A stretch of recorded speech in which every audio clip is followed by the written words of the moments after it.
원래 의사 선생님 한 6개월 정도 얘기를 하셨는데 정말 하나님께 완전히 맡기고 이렇게 살아가시고 있고 지금 한 1년 6개월 정도 된 것 같아요. 근데 그분은 늘 아침에 일어나면 그런 기도를 한다고 해요. 오늘 또 이렇게 하루를 살려주셔서 고맙다고. 이게 우리가 건강할 때는 하루하루의 삶이 참 뭐 그날이 그날 같고 내가 건강하게 잘해서 사는 것 같지만 정말 우리의 삶이 하나님의 은혜 속에 이루어져 가고 있다는 것입니다. 참 그런 의미에서 새해를 맞이한 우리가 또 새롭게 새해를 잘 보내야 될 것 같습니다. 제가 오늘 말씀을 나눌 내용은 주로 요한복음 5장을 말씀의 주제로 본문으로 삼고 말씀을 전할 텐데요. 요한복음 5장을 펼쳐놓으면 좋을 것 같고요. 요한복음 6장, 6장이고요. 55절에서 58절까지만 한번 같이 소리를 맞춰서 읽겠습니다. 요한복음 6장 55절부터 58절까지입니다. 55절 시작. 이는 나의 살이 진정한 음식이요 나의 피가 진정한 음료이기 때문이라. 나의 살을 먹는 자와 나의 피를 마시는 자는 내 안에 거하고 나도 그 안에 거하느니라. 살아계신 아버지께서 나를 보내신 것 같이 그리고 내가 아버지에 의해서 사는 것 같이 나를 먹는 자도 그러하나니 곧 그는 나로 말미암아 살리라. 이것이 하늘로부터 내려온 그 빵이라. 너희의 조상들이 만나를 먹고 나서 죽은 것과 같이 아니하니라. 이 빵을 먹는 자는 영원토록 살리라. 기도하겠습니다. 하나님 아버지 감사합니다. 저에게 또 건강하게 한 해를 맞이할 수 있도록 도와주셨고 또 주님의 은혜 가운데 살게 하시니 감사를 드립니다.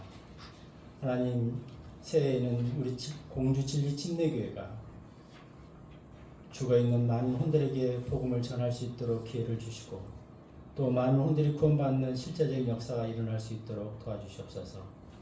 또한 우세 모인 한 분 한 분이 늘 성령으로 충만하여 주님의 뜻 안에 거할 수 있도록 도와주시며 하나님으로 인하여 삶의 희망과 힘을 얻는 귀한 은혜들을 허락하여 주시옵소서.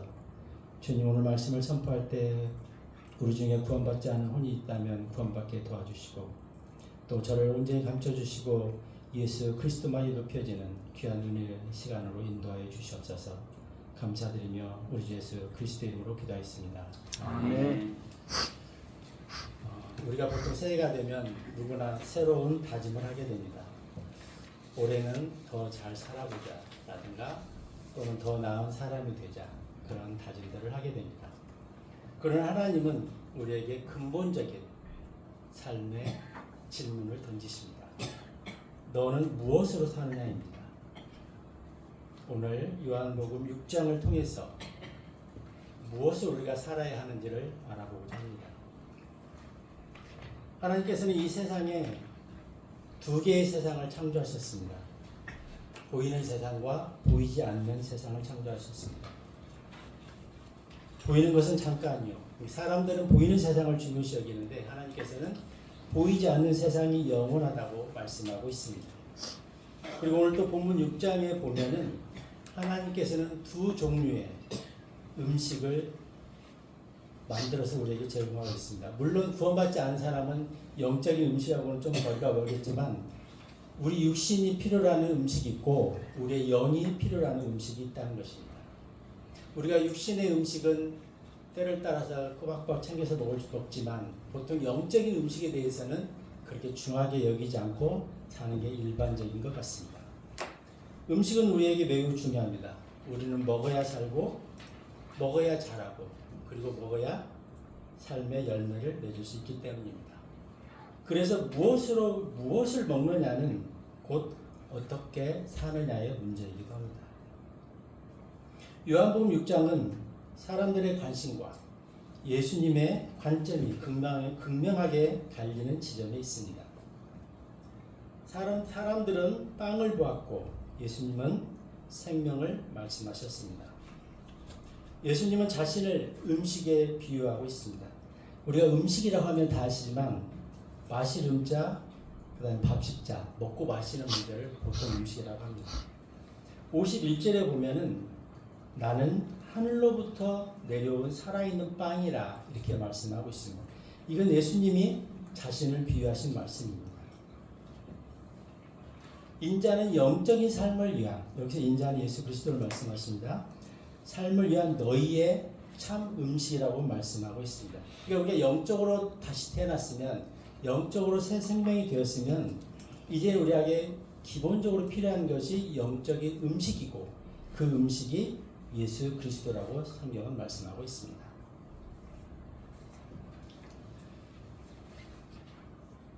이 말씀이 선포되었을 때 예수님을 따르던 많은 무리들에게는 상당히 충격적으로 받아들였습니다. 53절에 보시면 그때 예수님께서 그들에게 이같이 말씀하셨느니라. 진실로 진실로 내가 너희에게 말하노니 너희가 인자의 살을 먹지 않고 그의 피를 마시지 않는다면 너희는 너희 안에 생명이 전혀 없느니라. 사실 이 말씀은 저도 처음 읽었을 때 굉장히 충격이었어요. 주님은 말씀하십니다. 먹어도 결국 죽음에 이르는 음식이 있고 먹어서 영원한 생명에 이르는 음식이 있다는 것입니다. 그래서 사람에게는 이 음식이 먹는 것이 죽느냐 사느냐의 문제이었듯이 우리가 영적인 음식을 먹는 것은 우리가 영적인 생명의 힘을 얻느냐 못 얻느냐 이런 중요한 문제가 걸려 있다는 것입니다. 그런데 우리의 중요한 것은 예수님은 한 번도 우리에게 육적인 음식에 대해서 걱정하라고 하신 적은 없습니다. 그런데 우리는 영적인 음식은 걱정을 안 해도 늘 육적인 음식은 걱정을 가지고 살고 있습니다. 오히려 먹는 문제는 사탄이 사람들을 넘어뜨리게 하는 도구가 되곤 하였습니다. 창세기 3장에 보면 최초의 사람 아담과 이브는 먹는 문제로 하나님께 불순종하여 결국은 넘어지고 말았습니다. 그리고 창세기 25장에 보면 에서는 팥죽 한 그릇에 장자권을 팔았던 인물입니다. 여기서 장자권이라 하면은 가문의 통치권 또는 으뜸 상속권 이 모든 것을 담고 있는 것입니다. 근데 에서는 팥죽 한 그릇에 그 모든 것을 팔았던 인물입니다. 그리고 민수기 11장에 보면은 이스라엘이 430년 동안 이집트에서 노예로 살다가 하나님의 은혜로 출애굽을 한 백성들이 이제 그들이 물고기나 부추나 양파나 마늘을 먹고 싶다고 다시 이집트로 돌아가겠다고 그런 것들을 우리가 성경에서 이미 보아서 알고 있습니다. 오히려 주님의 인도하심보다도 이 육적인 음식을 갈급하다가 다시 노예로 파라오에게 가겠다고 출애굽한 이스라엘 민족들이 말하였던 것입니다.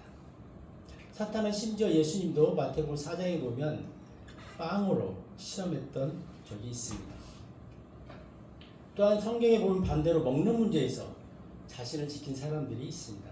다니엘서 1장에 보면 다니엘은 자신을 더럽히지 않기 위하여 왕의 음식을 거절했던 인물입니다.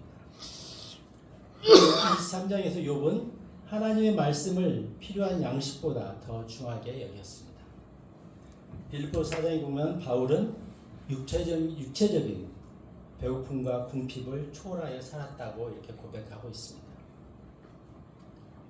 바울은 오히려 구원받고 바울은 세상적으로 보면 바리새파이고 그 다음에 사내들의 회원이었고 그래서 세상적으로 아주 유명하고 학식이 뛰어난 인물이었음에도 바울이 구원받고 하나님을 알아가는 속에서 뭐라고 고백하는지 우리가 잘 아시다시피 세상의 모든 것을 배설물로 여겼다고 그렇게 말씀한 인물입니다. 우리가 영적으로 성장해서 바울의 수준처럼 우리도 세상의 모든 것들을 배설물로 여길 정도가 되는 그런 수준이 되었으면 하는 소망을 가져봅니다. 누가복음 10장 23절에 보면 생명이 음식보다 중하다 이렇게 말씀하고 있습니다. 우리는 육신의 음식을 중하게 여기지만 생명, 말씀의 음식이 훨씬 더 중요하다는 것입니다.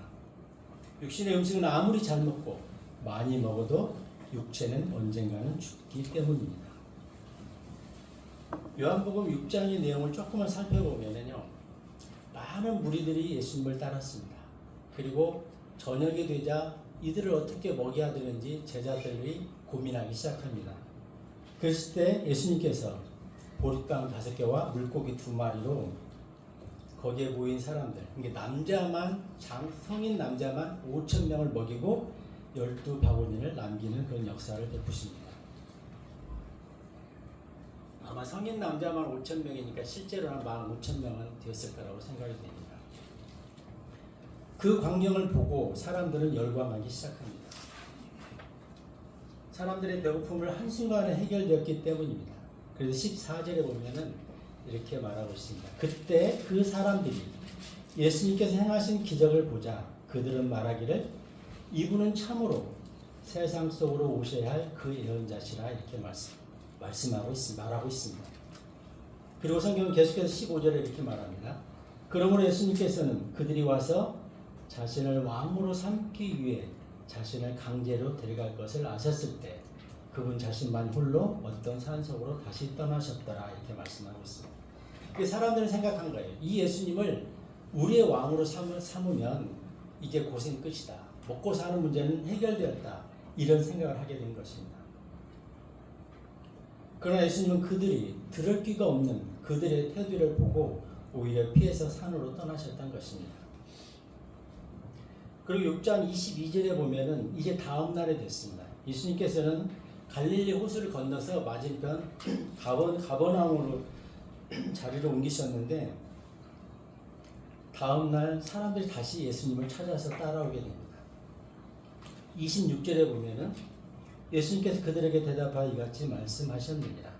진실로 진실로 내가 너희에게 말하노니 너희가 나를 찾은 것은 너희가 기적들을 본 까닭이 아니라 다만 너희가 빵 덩이들을 먹고 배가 채워진 까닭이라. 사람들의 잘못된 인식에 대해서 지적하고 있는 것입니다. 그들은 예수님을 찾고 있었지만 생명이 아니라 빵의 문제로 예수님을 찾은 것입니다. 오늘날 많은 교회들 그리고 많은 사람들도 실제로 여기 있는 사람들과 비슷한 목적으로 예수님을 찾는 경우가 너무나 많습니다. 가정이나 개인의 안녕과 평화 또는 형통화 아니면 사업의 문제들 이런 것들을 해결받기 위해서 예수님을 찾는 경우가 많습니다. 오로지 육신의 빵을 위해서 예수님을 찾는다는 것입니다. 그러나 예수님은 강조하시는 게 육적으로는 아무리 번창해도 아무리 잘 먹어도 결국은 죽는다는 것입니다. 그래서 너희에게 진정으로 필요한 것은 생명의 빵이다. 나를 먹어야 된다. 이렇게 말씀하고 있는 것입니다. 그래서 27절 예수님이 이렇게 말씀하십니다. 썩어 없어지는 음식을 위하여 수고하지 말고 다만 영원한 생명에까지 지속되는 음식을 위하여 수고하라. 이렇게 말씀하고 있습니다. 그리고 35절에도 이어서 나는 생명의 빵이라. 뒷부분에 보면요. 35절 뒷부분에 나는 생명의 빵이라. 나에게 오는 자는 결코 배고프지 아니할 것이요. 나를 믿는 자는 결코 목마르지 아니하리라. 이 말도 잘 이해는 안 됐어요. 결코 배고프지 않고 목마르지 않을 것이라. 이렇게 말씀하고 있습니다. 근데 우리가 영적인 눈을 뜨고 보면은 그 요한복음 4장에 보면 예수님과 그 수가세기 여인과 대화의 내용이 나오잖아요.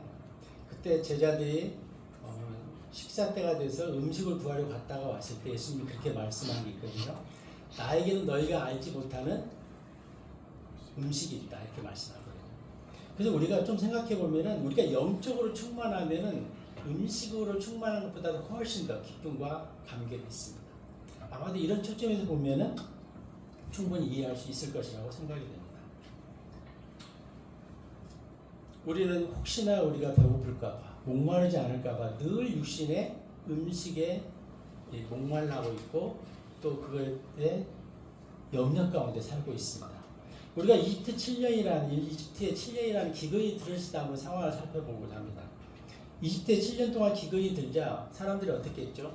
처음에는 돈으로 곡식을 사서 먹었고 그 다음에는 그들이 가지고 있던 가축을 팔아서 먹었고 그 다음에는 그들이 가지고 있는 땅을 다 팔아서 곡식을 샀고 마지막에는 어떻게 했죠? 자신까지 팔아서 그들의 노예, 파라오의 노예가 되었던 것입니다. 자기들이 소유한 모든 것을 다 팔았지만 결국 남은 것은 생명이 아니라 자유 없는 노예였던 것입니다. 우리가 세상의 음식은 가져도 걱정이고 없어도 걱정입니다. 늘 배고프다는 것이죠. 아마 재벌 회장도 이제 만족하냐고 물어보면 그렇지 않다고 봅니다. 배고프다고 아마 그러실 것입니다. 그래서 육신적인 여기 27절에 나오는 이 육신의 음식은 썩어 없어질 것이고 늘 배고프다는 것이죠. 우리가 영적으로 충만하지 않으면 우리가 이 배고픔에서 벗어날 수가 없다는 예수님의 말씀입니다. 그래서 육의 음식은 결국은 사람을 노예로 만들고 궁극적으로는 죽음으로 이끌 것입니다. 계속해서 주님은 53절 뒷부분에서 이렇게 말씀하십니다. 요한복음 6장 53절 너희가 인자의 살을 먹지 않고 그의 피를 마시지 않는다면 너희는 너희 안에 생명이 전혀 없느니라 이렇게 말씀하고 있습니다. 그리고 55절에 이는 나의 살이 진정한 음식이요 나의 피가 진정한 음료이기 때문이라 이렇게 말씀하십니다.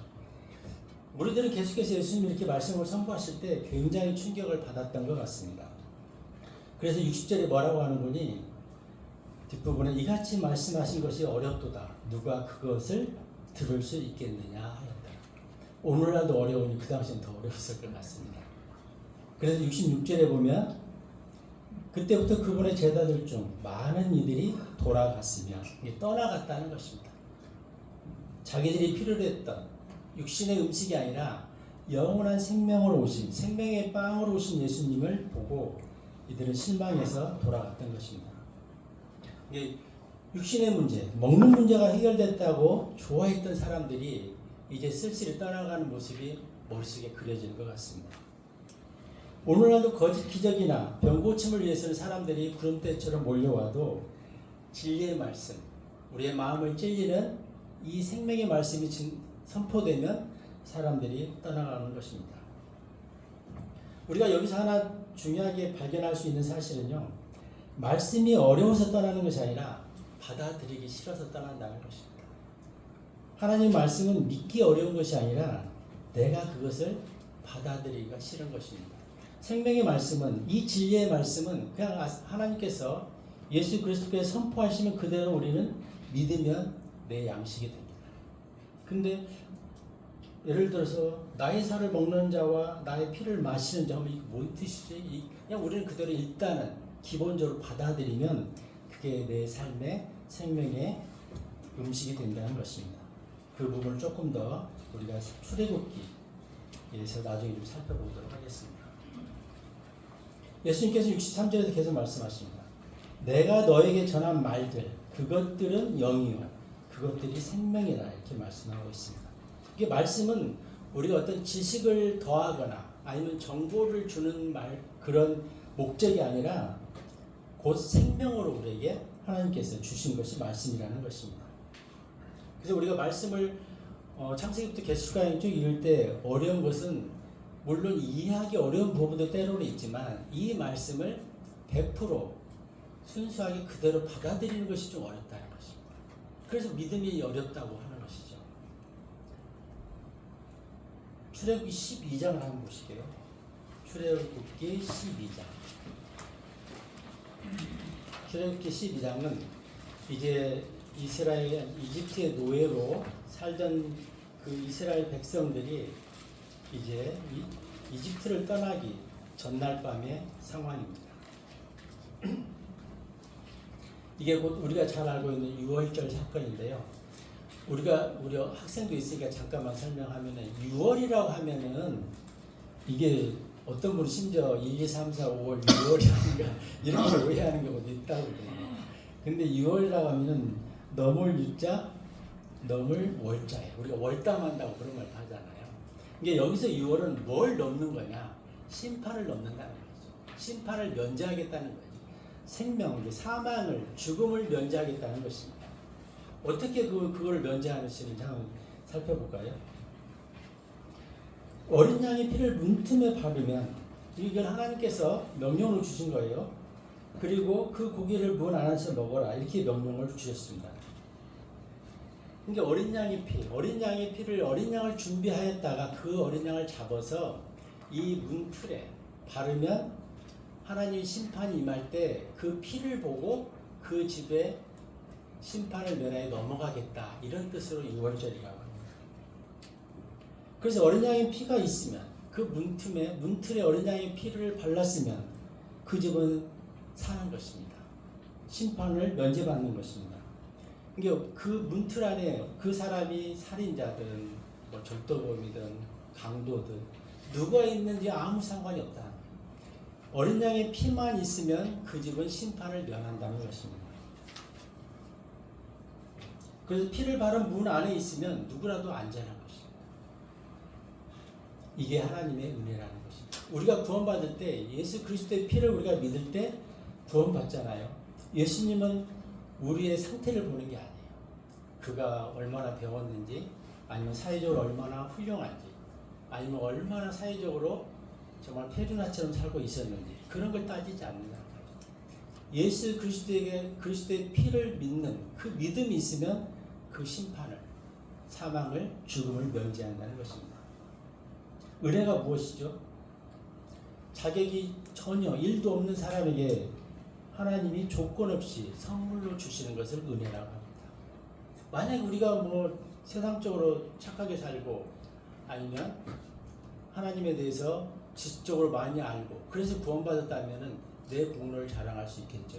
근데 그게 아니라 우리의 구원은 전적으로 예수 그리스도의 피에 의존해서 구원받는다는 것입니다.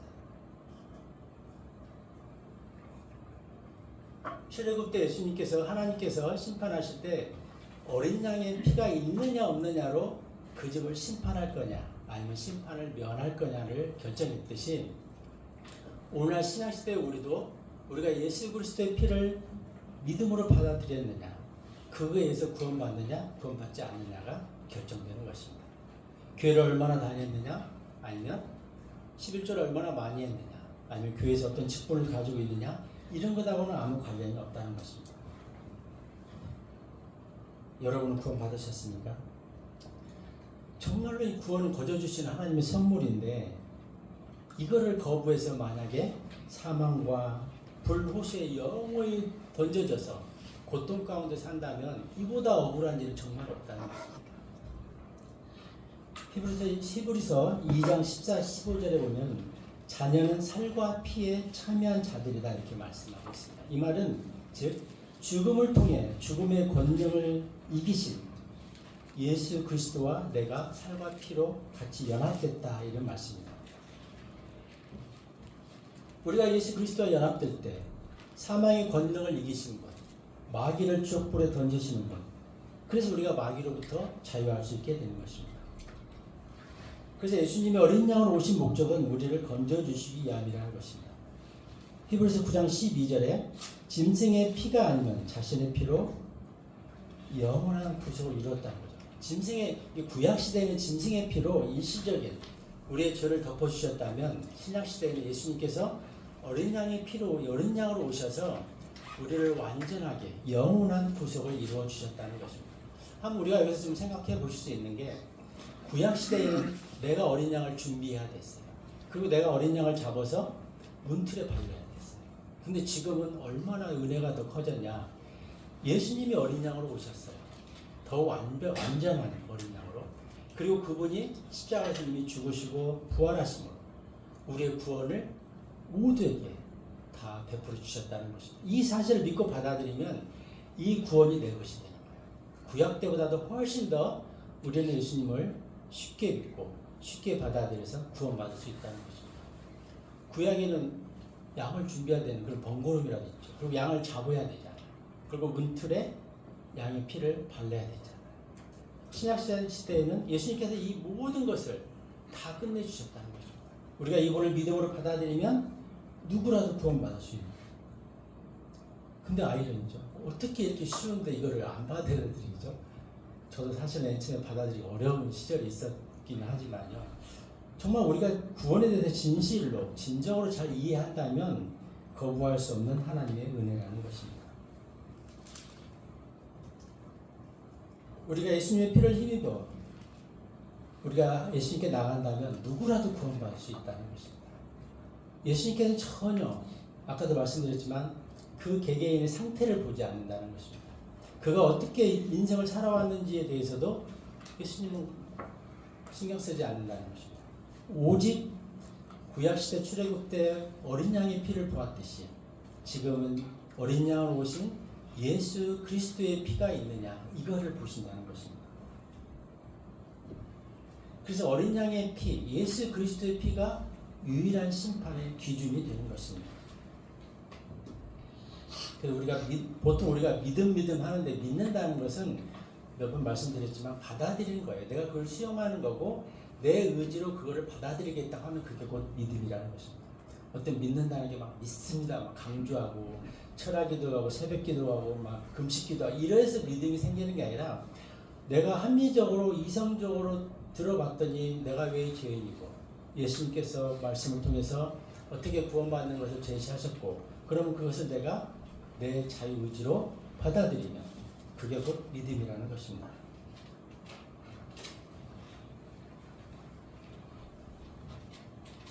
우리가 예수 그리스도를 나의 생명의 주인으로 받아들일 때 보통 우리를 그리스도로 옷 입었다 이렇게 말씀합니다. 그러니까 만약에 그렇게 연상해 생각해 볼 수 있어요. 출애굽 때 문틀에 어린 양의 피를 발랐듯이 이제 우리가 예수님을 믿을 때 우리가 예수 그리스도로 옷을 입는 거예요. 우리 안이 뭐 얼마나 부패했던 얼마나 세상적으로 타락했던 관계없이 하나님이 보실 때는 우리가 그리스도로 하얀 옷을 입은 그 상태를 보기 때문에 유월하시는 거죠. 심판을 면하는 것입니다. 얼마나 은혜. 우리가 예수님을 믿을 때 우리가 그리스도로 옷 입는다는 것입니다.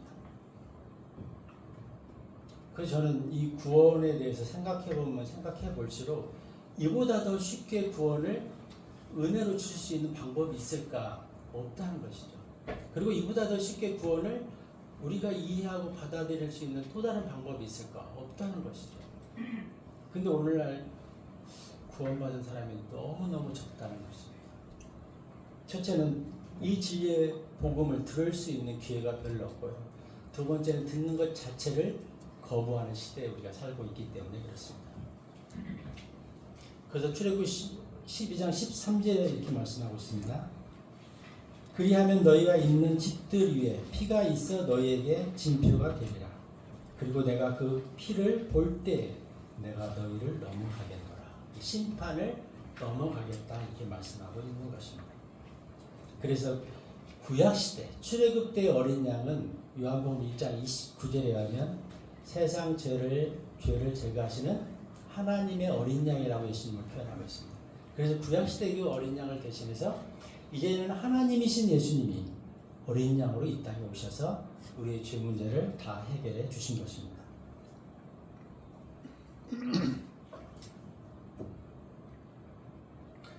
그럼 우리가 먹는다는 것에 대해 좀 생각을 해봤으면 합니다. 예수님의 살을 먹고 피를 마신다는 것은 우리가 문자적인 어떤 행위가 아니라는 것을 우리가 알잖아요. 그럼 우리가 예수님의 살을 먹고 피를 마신다는 것은 방금 말씀드린 것처럼 예수 그리스도께서 십자가에 죽으시고 피 흘려 죽으시고 사흘 만에 부활하신 것, 그것을 내가 믿음으로 받아들이는 것, 그것이 곧 예수님의 살을 먹고 피를 마시는 행위라고 우리가 이야기할 수 있습니다.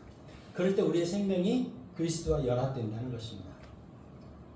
56절에 보면 이렇게 요한복음 6장 56절에 보면 그렇게 말씀하고 있거든요. 어떻게 말씀하고 있죠?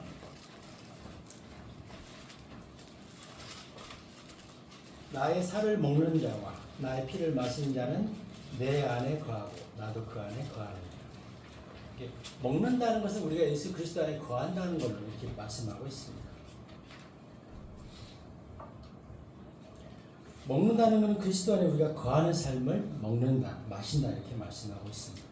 우리가 그리스도의 생명으로 사는 삶, 우리가 그리스도 안에 거할 때 그리스도의 생명으로 사는 삶을 살게 되는 것입니다. 우리가 그리스도를 내 구주로 받아들일 때 우리의 자아가 있고 그리스도로 인한 새 생명이 내 안에 두 생명이 공존한다는 것을 아마 아실 것입니다. 그래서 우리가 온전히 새 생명의 나를 순종해 가는 것, 그것이 그리스도의 생명으로 사는 삶이라는 것입니다.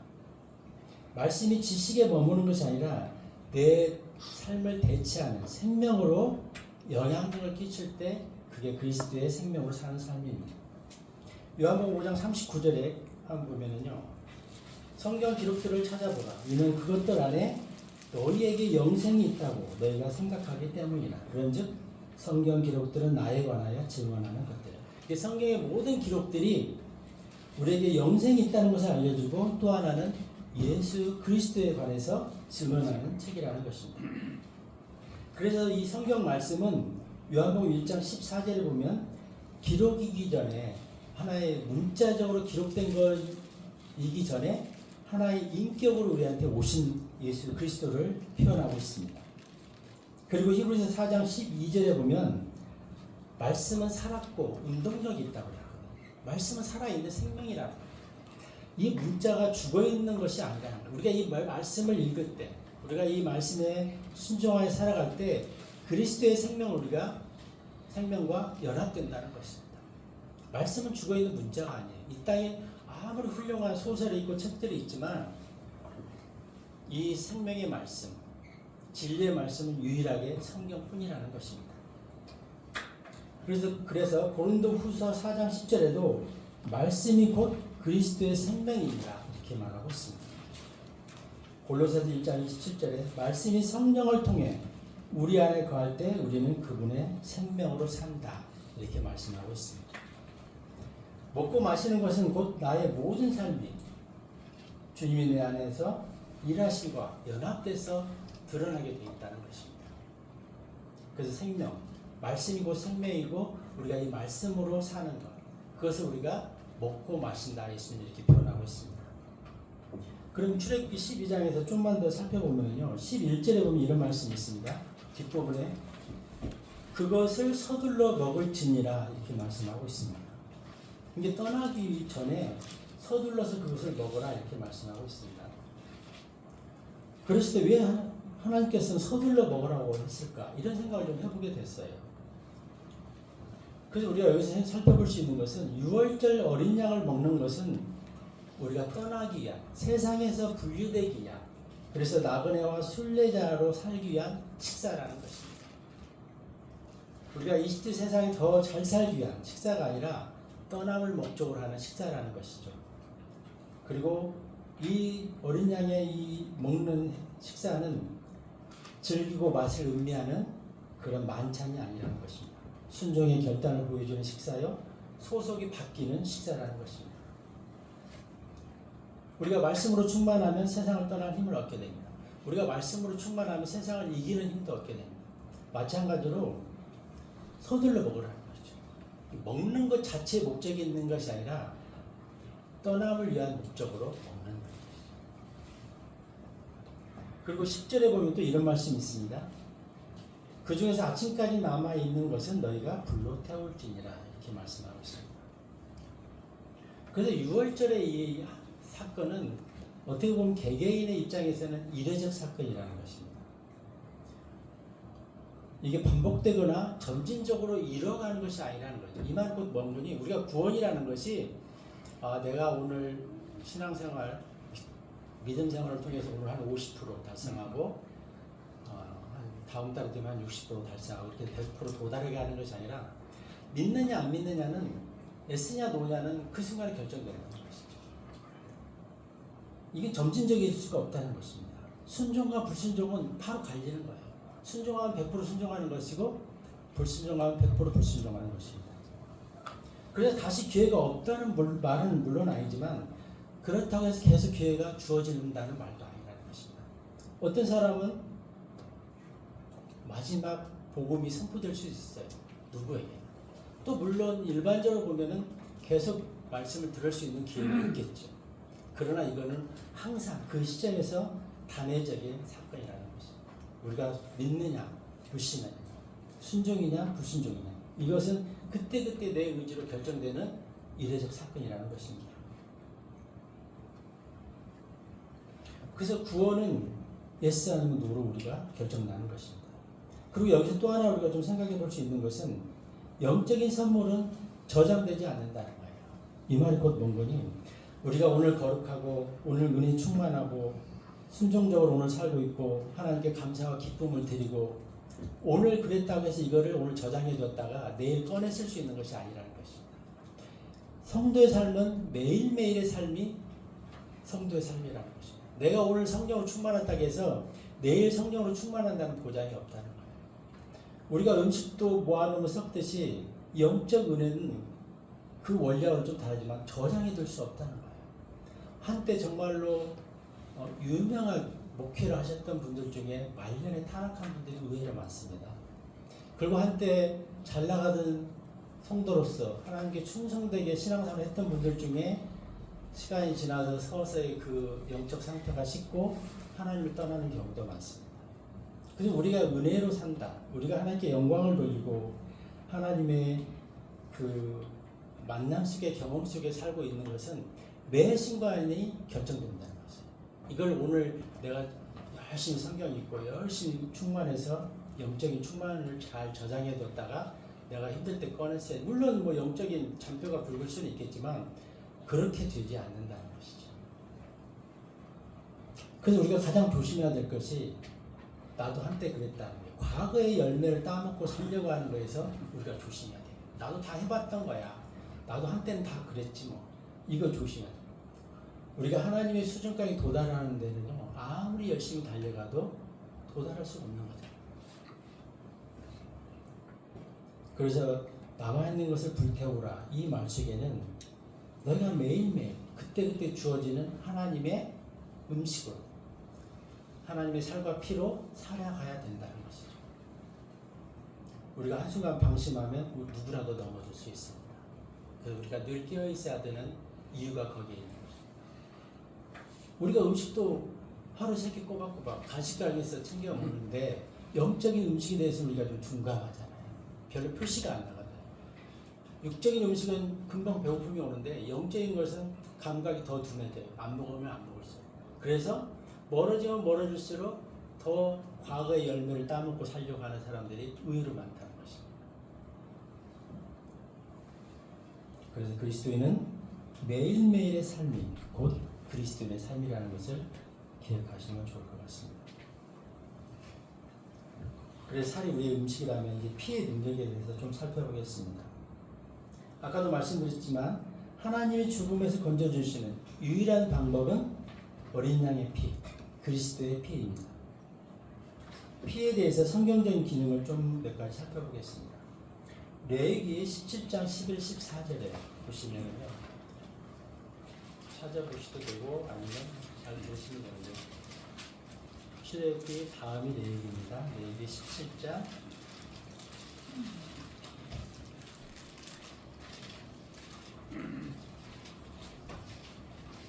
11절입니다. 이는 육체의 생명이 피 속에 있기 때문이라. 그런즉 나는 그것을 너희에게 주어 제단 위에서 너희의 혼들을 위한 속죄를 이행하게 하였노라. 그래서 예수님께서 완전하신 정말 흠도 티도 없는 예수님의 피가 나의 생명, 피를 대신해서 십자가에 드려졌기 때문에 우리가 그 피의 힘이어서 새 생명으로 살아가는 것입니다. 그리고 히브리서 9장 22절에도 보면 피에 의해서 모든 것이 깨끗하게 된다 이렇게 말씀하고 있습니다. 그러니까 피 없이 깨끗하게 될 수 없다는 것입니다.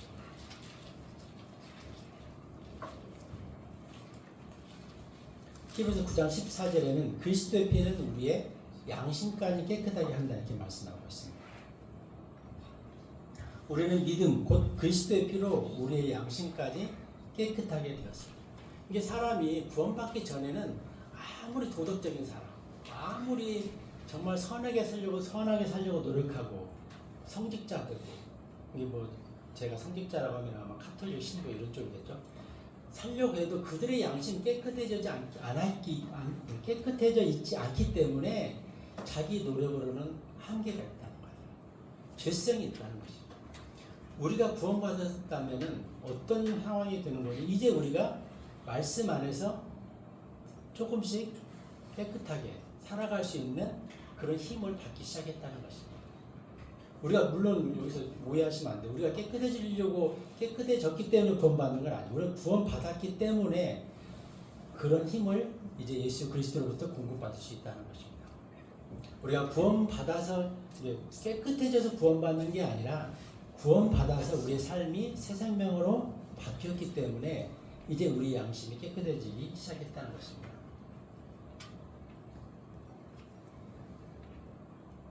이 말은 이런 것 같아요. 우리가 그리스도를 예수 그리스도의 십자가의 보혈의 피를 믿는다고 하면은 생명이 피에 있다고 그랬잖아요. 우리는 잘 모르지만 아마 그때 우리의 모든 피가 그리스도의 피로 100% 뭐라고 하죠? 수혈받았다? 이렇게 생각할 수 있습니다. 그래서 예수 그리스도를 옷 입었다는 거죠. 그러니까 우리는 그걸 못 느껴요. 잘. 우리는 그걸 볼 수가 없는데 하나님이 보실 때는 아마 그렇게 보실 거예요. 그래서 우리의 피가 정말로 깨끗하고 흠도 점도 없는 그리스도의 피로 수혈받아서 이제 우리가 깨끗한 삶을 살 수 있게 되었다는 것입니다. 그래서 에베소 2장 8절 9절 믿음도 은혜요 구원도 은혜인데 10절에 보면 이제 그리스도의 선한 행위를 위하여 내가 새롭게 창조됐다고 말하고 있잖아요. 이제 우리는 드디어 그리스도 안에서 새롭게 살 수 있는 능력을 부여받게 된 것입니다. 제가 올해는 목적이 어떻게 하면 좀 설교를 빨리 끝내느냐 제가 연말에 계속 그걸 고민했어요. 말씀을 정리하도록 하겠습니다.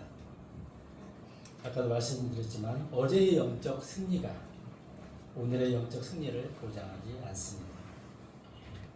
우리가 계속해서 영적인 충만함을 발급한다면 그리고 소망한다면 요한복음 5장 55절 56절에 나와 있는 대로 우리가 그분의 살을 먹는 그리고 그분의 피를 마시는 그 삶, 그분과 연합된 삶을 계속해서 살아갈 때만이 그게 가능해지는 것입니다. 그게 곧 우리가 그리스도 안에 거하는 삶이고 그리스도가 내 안에 거하는 삶입니다. 이 영적인 음식이 내 안에 들어옴으로써 나는 그리스도와 연합돼서 그분의 에너지로 그분의 힘으로 살 수 있다는 것입니다. 먹고 마신다는 것은 상호 의존적으로 거하는 삶을 말하는 것입니다. 요한일서 3장 24절 이렇게 설명하고 있습니다. 거하는 것은 그분의 명령을 지키는 것이며 그리스도께 순종함으로 우리가 거하는 것을 온전히 나타낼 수가 있습니다. 요한복음 15장 5절에 보면은 우리가 그리스도 안에 거하지 않고는 절대로 열매를 맺을 수가 없다고 그랬어요. 만약에 그리스도 밖에서 맺는 열매는 다 가짜예요. 고린도전서 3장에 그리스도인에게는 보상의 심판이 있는데 그때 보상의 심판은 어떤 기준이냐? 너희가 그리스도와 연합된 삶을 통해서 열매를 맺었느냐? 아니면 너의 열심, 너의 노력으로, 너의 능력으로 맺은 열매냐? 이거를 분별하는 그 심판이라는 것입니다. 내가 내 안에 내주하시는 그리스도를 힘입어서 살아갈 때 그것이 우리의 보상으로 남는다는 것입니다. 57절에도 살아계신 아버지께서 나를 보내신 것 같이 그리고 내가 아버지에 의해서 사는 것 같이 나를 먹는 자도 그러하나니 곧 그는 나로 말미암아 살리라. 그러니까 예수님도 아버지에 의해서 하나님에 의해서 살았다는 거예요. 우리가 요한복음이나 특히 신약성경을 관심 있게 보세요. 예수님은 한 번도 내가 내 스스로 일한다는 거 표현한 적이 없어요. 항상 나를 보내신 거예요. 하나님과 하나님의 일을 하나님을 드러낸다고 말씀하고 있거든요. 여기서 보면 내가 아버지에 의해서 산다는 거예요. 아버지의 능력으로 산다는 거예요. 그랬듯이 우리는 예수 그리스도의 능력으로 산다는 것이죠. 만약 우리가 그래서 갈라디아서 3장 3절에 그런 말씀이 있잖아. 너희가 영으로 시작해서 육체를 망하려고 하라. 우리가 구원 받았는데 이제 구원 받고 나면 그 다음부터는 이게 다음에 설교를 한번 하려고 그러는데요. 우리가 너무 자기 열심으로, 자기 노력으로, 자기 육신적인 생각으로 그리스도 일을 해가려고 하는 경향이 있어요. 근데 57절에 잘 보세요. 예수님도 아버지에 의해서 살았다는 것이죠. 그건 왜 그러냐? 우리도 그리스도로 말미암아 살아야 된다는 거예요.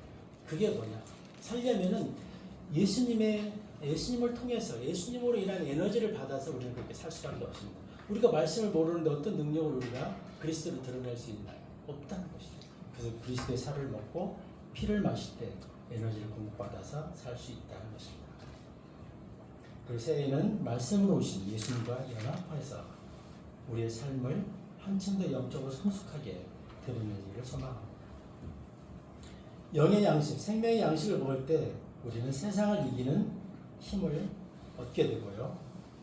나쁜 습성을 고침받게 되고, 그리고 원수를 사랑하게 되며 절망을 소망으로 바뀌게 되고, 염려 걱정에서 벗어나게 될 것이며, 또 예수 그리스도로 살아갈 힘을 받게 되어 우리의 삶의 목적이 분명해질 것입니다.